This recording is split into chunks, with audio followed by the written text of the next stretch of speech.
Perundingan perdamaian Iran-US gagal. Dikabarkan Presiden Donald Trump akan berpidato hari ini menyangkut pemblokiran Selat Hormuz. Akan seperti apa dampaknya ke market, dan apakah keadaan Bitcoin saat ini masih berbahaya? Kita akan bahas hal itu semua di video kali ini ya, secara singkat, padat, dan juga jelas. Jelas banget gak tuh? Selamat datang di channel Cuan Kripto bersama saya Niko. Di sini tempatnya kita ngebahas segala hal tentang kripto secara netral dengan data tanpa adanya bias ke sisi bull maupun sisi bear. Jadi supaya kalian gak ketinggalan infonya, pastikan kalian klik tombol like dan subscribe-nya. Itu cepet dan gratis kok, cuma 2 detik. Kalau nggak suka silahkan dislike aja supaya kedepannya algoritma YouTube nggak akan menampilkan video dari channel ini lagi. Bukan saya kok yang rugi. Oh iya, Cuan Kripto ini juga ada grup membership ya. Di grup itu kita ngebahas ada banyak koin, sekaligus saya juga sharing di koin apa dan harga berapa saya masuk market ya. Video-video member ini cuma bisa dilihat dari grup ya. Buat yang berminat join ke grup, nanti di akhir video dijelaskan ya. Tanpa panjang lebar lagi, langsung aja kita masuk ke analisisnya. Setelah perundingan perdamaian kemarin gagal, Trump berkata dia akan memblokir Selat Hormuz. Hal ini udah kejadian di Senin malam kemarin ya, tanggal 13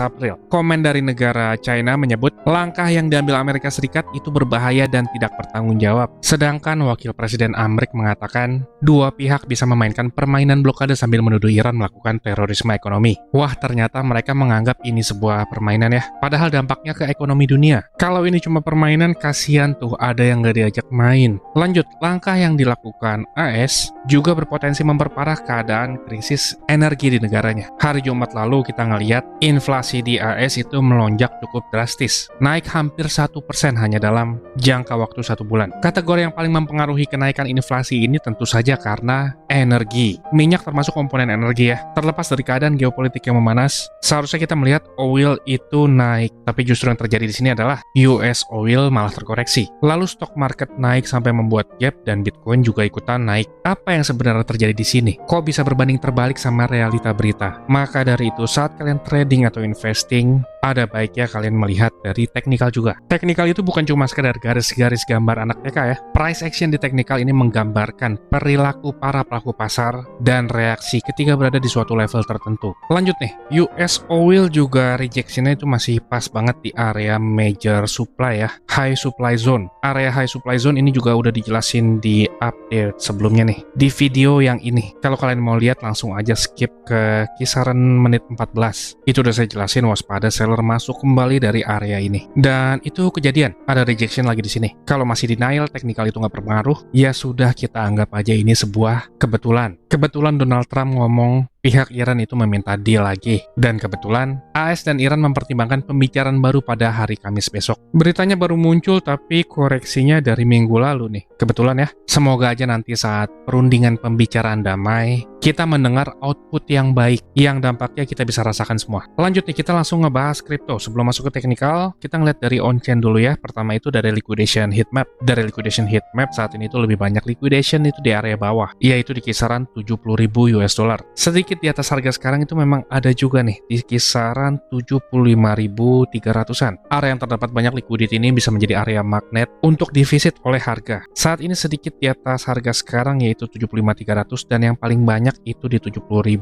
sampai 70.300. Lalu kalau kita ngelihat funding rate yang bisa diartikan sebagai sentimen futures trader ya, angkanya saat ini itu lagi minus. Kalau minus itu lebih banyak posisi short daripada posisi long. Namun ini bukan angka yang ekstrim ya, masih dianggap normal. Dan kalau kita ngelihat dari liquidation map, terlihat masih cukup banyak posisi long yang lagi di hold, yang berpotensi terlikuidasi senilai 5 billion US dollar ketika harga Bitcoin saat ini bergerak sampai ke 70.000. Keadaan Bitcoin Exchange liquidation map agak rawan nih. Hal ini bisa memicu long squeeze yang menarik harga jauh lebih turun. Sekarang kita langsung lihat ke teknikal ya. Di Bitcoin ada sedikit kenaikan nih. Apakah kenaikannya ini udah aman atau belum? Jawaban singkatnya belum, justru ini masih kritikal banget. Saya akan jelasin ya. Secara gambaran besar kita masih ngelihat trendingnya ini masih turun. Masih belum ada pembalikan arah. Belakangan pergerakan ini juga masih sangat korektif dan bisa dibilang ini hanya terkonsolidasi aja di range ini. Konsolidasinya cukup panjang ya, ini dari Februari awal. Kalau kita lihat ini jaraknya udah hampir sama seperti di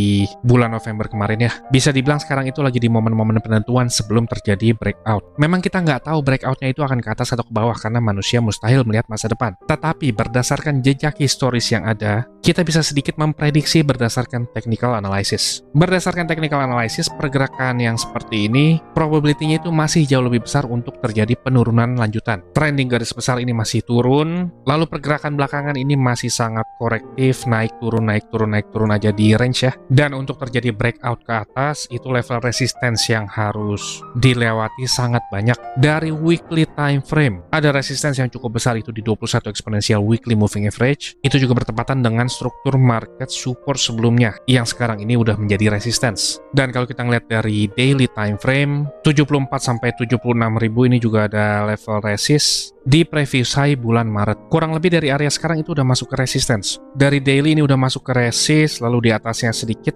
itu ada struktur market resist dan juga dari weekly. Termasuk struktur market resist dan juga 21 weekly exponential moving average juga di sana. Itu menjadi level pemisah antara sisi bullish dan juga sisi bearish. Lalu kalau kita turun ke time frame 4 jam, di time frame 4 jam bahkan belakangan itu ada terbentuk bearish divergence nih. Ini bearish divergence yang masih aktif. Terbentuknya bearish divergence ini karena ketidaksinkronan ya antara kekuatan seller yang udah mulai masuk dan juga price action yang masih naik. Output dari bearish divergence ini kemungkinan besar itu adalah terjadi koreksi atau paling bagus adalah konsolidasi. Secara probability terbesar masih seperti itu ya. Dan untuk pemisalan aja nih, misalkan Bitcoin itu berhasil break dari level 76.000 ini, ditambah Ethereum ini juga breakout di atas tertinggi bulan Maret ini. Ini coret-coretan untuk di grup, hiraukan aja deh ya. Ada trading plan yang saya share untuk grup. Jika Ethereum dan Bitcoin berhasil melewati tertinggi di bulan Maret dengan sustain valid ya, bukan sekedar fake out, itu bisa membawa angin segar ke kripto dan berpotensi terjadi pembalikan arah dari bearish kembali ke bullish. Hanya saja skenario naik tersebut lebih kecil probability-nya dibandingkan skenario turunnya. Jadi bagi yang mau nyicil beli itu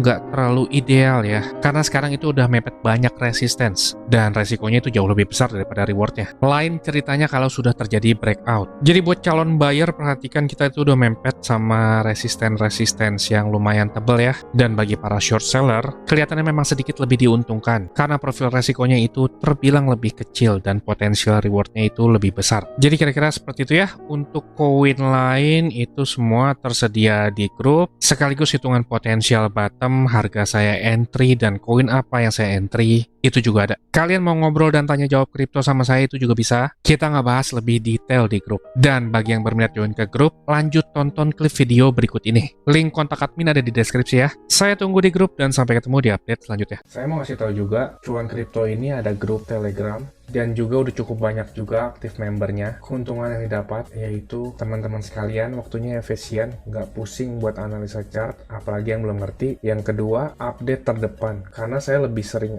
update dan aktif di grup tersebut ya. Yang ketiga, teman-teman sekalian dikasih tahu kapan waktu terbaik untuk beli koin, dan itu biasanya barengan saat saya juga beli koin. Yang keempat, ada diskusi grup chat buat ngobrol sesama member, saling kenal dan tanya jawab. Dan yang terakhir, teman-teman bisa request koin untuk dianalisa. Ini grupnya nggak gratis ya teman-teman, tapi tenang, harganya murah kok, yaitu Rp199.000.